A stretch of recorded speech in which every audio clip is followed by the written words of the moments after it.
All right, guys, we are back. Hopefully, you enjoy the instant replay feature that I started doing. Uh, and we are now off to the races with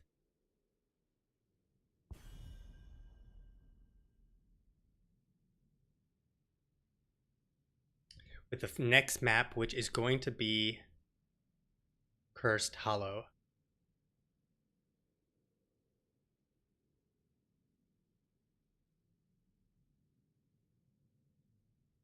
So, Cursed Hollow, they did display which rhythm that they are willing to take to Haka, try to play with Global. I don't think it really worked out too well for them because they were so far behind. They never had the ability to kind of like add additional lane pressure versus versus another scenario of being able to team fight well with the Dahaka. It never seemed to work out well for him. The Dahaka pick just got pretty bodied by Stormkiller's Arthas. So Garrosh is going to be the ban once again. Uh,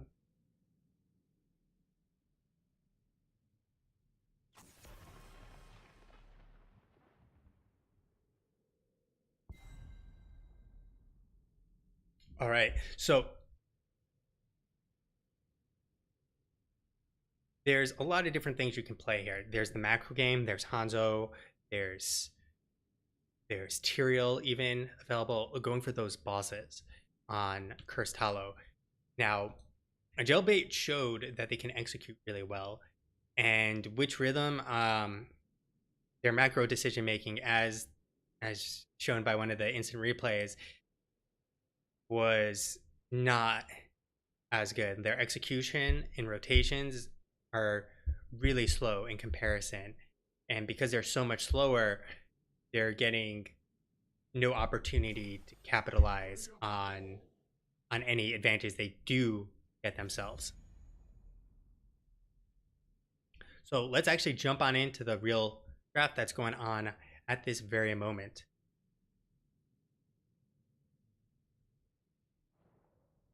So Stukov coming out again.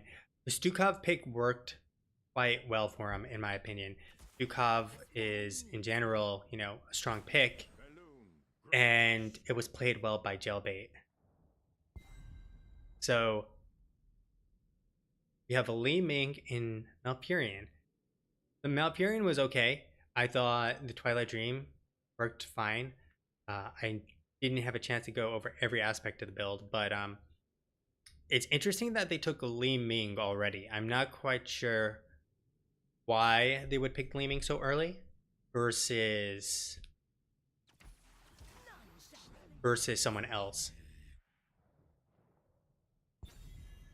like a Hanzo, for instance.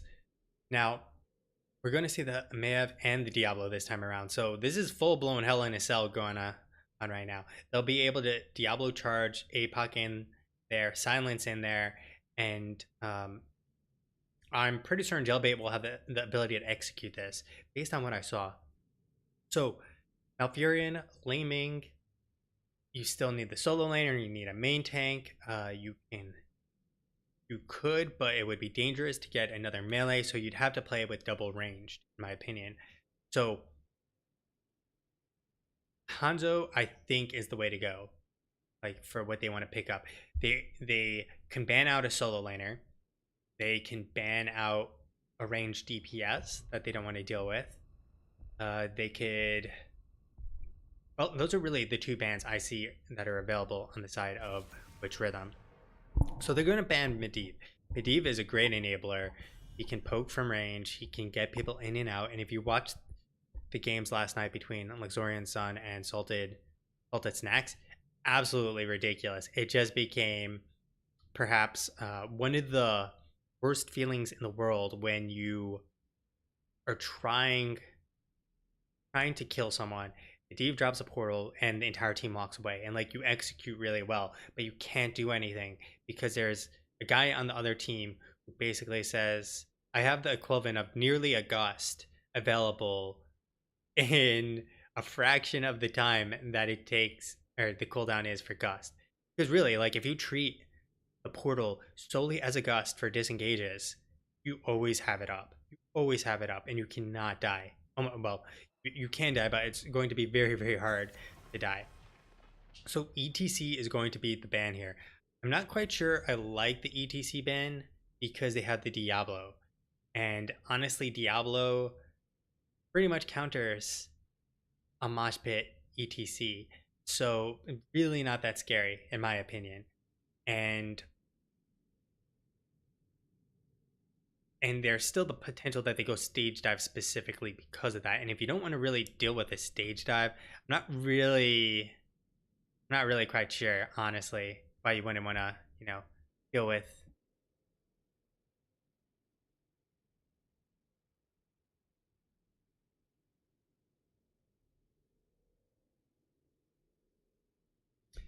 I don't know why you wouldn't want to deal with an ETC. I'd let ETC through personally. I'd be banning out a solo laner that you wouldn't want to deal with. So I'm expecting the tank to be picked up here in another ranged DPS. Hanzo should be 100%. Okay, I think Jailbait wins this game. And you might be asking, like, why would you say they win this game? Like, draft's not even done. And that's because, other than my webcam acting up and you see this lovely watermark coming up, other than that, you have Hanzo, Maev, Diablo, Dukov. That's brutal. They have the ability to control bosses. They have the poke of Hanzo. They do have the poke of Junkrat and Li Ming, don't get me wrong. But they're not going with Hanzo. Am I in Crazy Town right now? We're on arguably one of the best maps for Hanzo, and we're not seeing Hanzo. I'm on the train to Crazy Town right now, guys.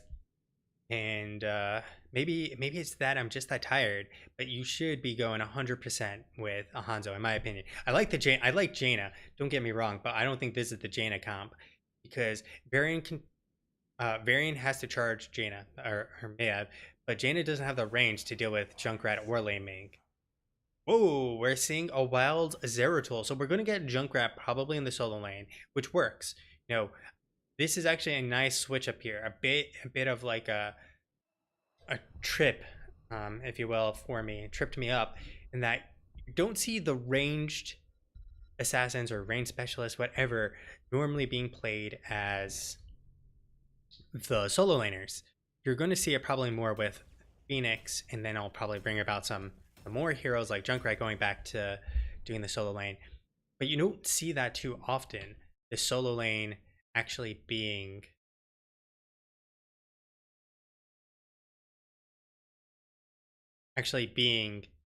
the ranged hero. So Zeratul will be able to jump onto Jaina.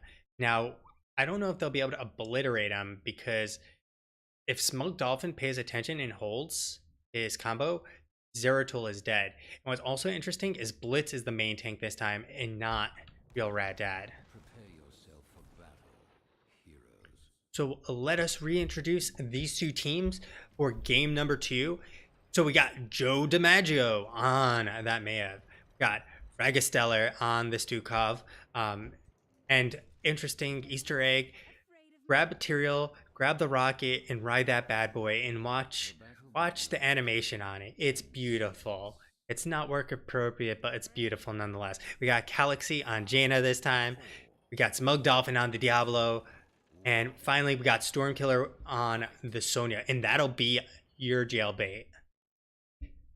For which rhythm? We got Blitz on the Varian, Godzilla on that Junkrat, Matt 407 on the Li Ming, Ender once again on Malfurion, and finally, we got Real Rad Dad working on that Zeratul.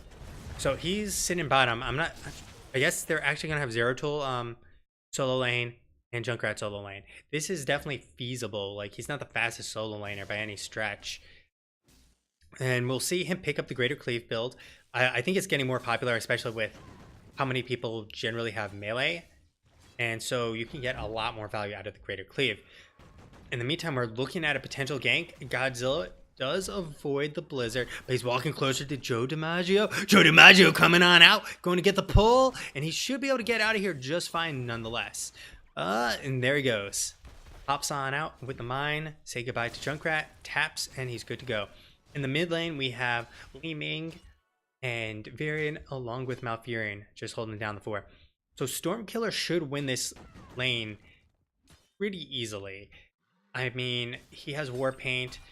Although this is a game where you could potentially go tough as nails, but I do like the War Paint overall. I mean, Zeratul, it'll benefit, but everyone else not really. Stormkiller just needs to go and Whirlwind in these waves, and he will never really lose health. A nice pickup on the side of Jailbait. Like I was saying, the rotations in macro from Jailbait is much more crisp. You'll see they picked up the siege. They finally picked up the siege on the side of Witch Rhythm. A potential gank coming on out. Map 47 hiding in the bush. Ender coming on out. But I don't think this gank will be very successful. Map 47 whiffing the orb. Very critical to land the orb. And Stormkiller walks away free with his life. So this is a little more beneficial on the side of Witch Rhythm. Witch Rhythm actually, so even though it was slower for them to pick it up, they should be holding this camp longer because it's up here, the tribute, and you want to force the enemy team to stay down here. Oh, Real Rad Dad taking a lot of damage and actually taking a tower shot there as well. So you can see they're still down here having to deal with it. They're going to be able to rotate. Well, they're not going to fully be able to rotate and get in position. In the meantime, Godzilla has been, you know, really beating it on by the combo of Jaina and Mav. It's a very interesting switching of the lanes. You know, they realize that Jaina isn't going to do too hot on her own. But although she honestly can just hold the waves, like Junkrat is not going to push in on Jaina.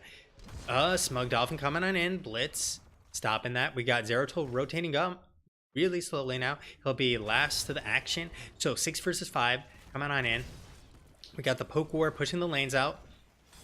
There goes Smug Dolphin onto Ender. Ender is going to be going on down here. There's the taunt, and Blitz is trying to get something, but he's going to have to walk. Oh, the silence is dropped. So there's the channel. They're going to give this up, and they're going to cut their losses.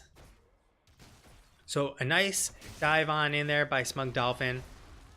And, well, so far, the Junkrat solo lane isn't working out for them because they responded with 2 in the top and decided they'll hold the mid because the rest of Witch Rhythm's team is honestly bad at wave clear. You got Varian, who sucks. You got Li Ming, who's okay, but you have to actually play her very particularly. Like, you have to land the orbs in very particular places to get the full damage. And usually it's still not very good. Now, both teams picking up their bruiser camps. This is great timing on both teams' part, actually. Their macro play is much more crisp on a map that they chose, which is probably part of the reason BOE is not a map they probably play a lot. There's a taunt, map 407. Not going to really be able to get much here. Let's take a look if Diablo went Diabolical Momentum. He opted for that instead of the extra shielding against spells. Now 407 going to be able to drop some damage onto Galaxy. Ooh, Galaxy going to have to back on out of there.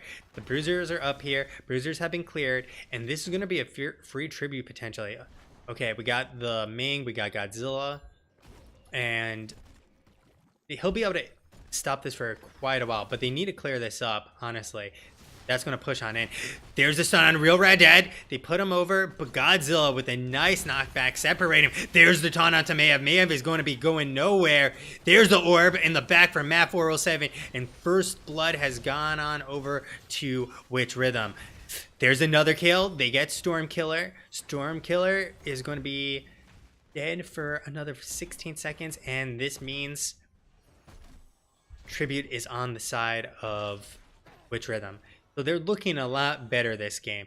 Map 407's positioning was a little precarious because he was so separated from his team. But it actually worked out really well because of where they knocked Mayev to. She basically walked over towards Map 407. Map 407 finished her off, and at that point, you know, Sonya is not long for this world either. So in the bot lane, however, Galaxy getting some good tower damage. Has to be careful for a rotation. They should see the Zeratul, who's really the only one they have to be afraid of. Whoa, in the mid lane, we just missed Sonya go down. I did not expect Sonya to be going down in a mid fight with two other members of Jailbait. So taking a look at some of these, we got Bonds of Justice, we got the Blade Dance, we have Alun's Wrath, War Paint, Battle Rage, a Shot of Fury actually coming out here. In a slightly awkward choice, in my opinion. We have the Lingering Chill, the Arcane Intellect, and finally Ice Lance. Ooh, sorry guys, we just missed another one while I was sitting down here waiting and going over the talents. That's my bad. But what's not so bad is that Witch Rhythm has 10. They get themselves a second tribute. They've gotten themselves additional kills, and so they're looking much better this time around. So what's interesting is that this build is very awkward, I feel, on Jaina's part. She opted for the Lingering Chill. A Lingering Chill is probably the worst choice, or one of the worst choices you can take. In my opinion, you can get the extra range, which is really good, or you can take the regen. There's the leap onto Junkrat. There's the silence, and say goodbye to Godzilla. He's going to have to walk through that silence, and Stormkiller connects with the final blow necessary to get him. It was really nice try on the part of Ender to try and disengage the situation with the silence, but it wasn't quite enough. They get the kill, and they're now going to go for the boss. This is really smart. The reason is they have 30 seconds before the tribute comes up. They have all 5 members up and ready to go. They have Jaina's damage, which is pretty good. But what they don't have is Sonya. I'm not quite sure why Sonya is still down there. That's a big no-no. Really, they should have had everyone here. They should have gotten their kill, walked on back as 5, and done the boss as 5. Now they're down a Sonya, and they're going to try and 5v4. I don't like this at all. Real Red Dad going on to Galaxy. Does manage to get out there. Blitz coming on in. There's the taunt. Say goodbye to Jaina. She's gonna be in an icy cold grave. There's the VP. There is the Warden's Cage. Kind of to counter this out. Real Red Dead is way too low to get back into the action. Joe DiMaggio is gonna get out. There's the Riptire. They're able to jump it all the way in. Might be able to get someone. No, absolutely no one else. That kill on Galaxy was quite nice. Some nice play there. Real Red Dad manages to get in, connects with, you know, about 75%, well, not 75%, about 50% of her HP pool, and then comes on in to finish her off with the taunt from Varian. And I mean, like, it's scary when you get that taunt. And he has shield wall. Currently, there's the taunt once again onto Jaina. There's the orb going to connect, but the massive shove has sent Blitz back to his home. He's going back to Mother Russia. In the top lane, got Joe DiMaggio still facing off against Godzilla. Nothing really for nothing there. Real Red Dad sitting bottom, soaking it up. They don't get much out of this, honestly. This is very little to be gained on the side of Witch Rhythm. This is a curse with a 13 advantage, and they don't group up and take a single fort anywhere. They are now going to try and get their boss, which is definitely a good idea because they know exactly where Jailbait is. Oh, Stormkiller coming on in onto Godzilla. He might be able to actually sniff this out. He should see all this down here. They're going to try and make the rotation up. There is the root in place. Map 4-7 going to get rooted though. Stormkiller, is he going to come on in? No, he's going to still look at Matt. Matt was potentially an easy kill, and I feel like they should have gone back in for it. Oh, Godzilla, what are you doing? Don't do that. He's kidding and helping them. Say goodbye to Varian. He's sitting in the signs. There comes the APOC. Not going to connect onto Varian, but Varian is down. There's the Riptire coming on out. Matt 47 sitting on the point. Say goodbye to almost all the members. We got another one down, and the full team ace potentially. Stormkiller wants it. Oh, Juke City. Godzilla, baby. Godzilla, too good. So, this was what I feel like was a very bad call on the side of Witch Rhythm. They start the boss, but they don't leave the boss. They just kind of say, "Oh, okay, yeah, you want to go and fight us at the boss," and they walk away completely from the boss. You know, like the VP. Really, what you need in that kind of situation is VP them over here and get onto here and try and kill someone before that happens.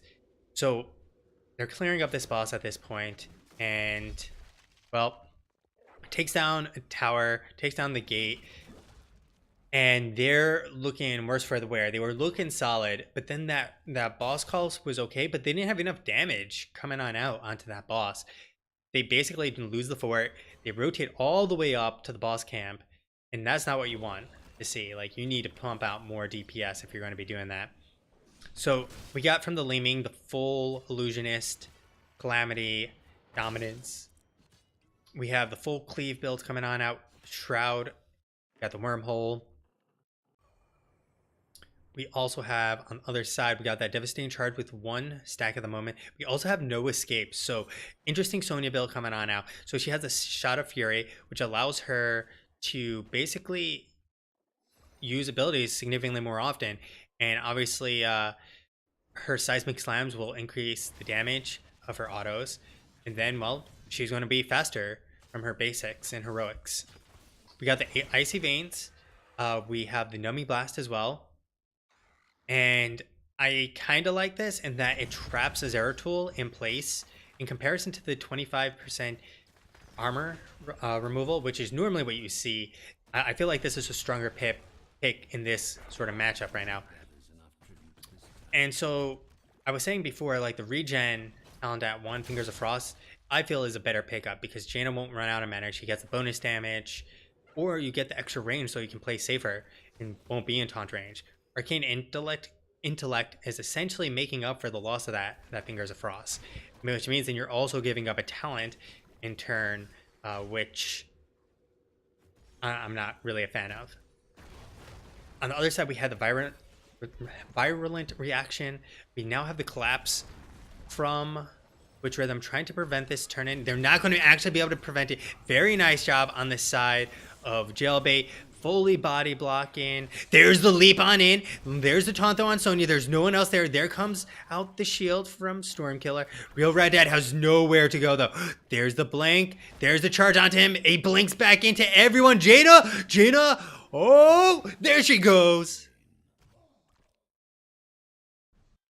So Real Red Dad in the worst position possible there, except for maybe Blitz at this moment.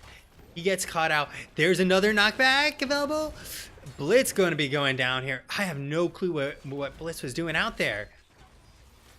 They lost Zeratul. And yeah, there's only 4 members up. To be fair, there are only 4 members up, but no one was near him. Joe DiMaggio going super deep right now. So they're going to go and start working on this keep. They have another 10 seconds. Ender getting picked up and pulled over, but Smug Dolphin actually putting him to safety.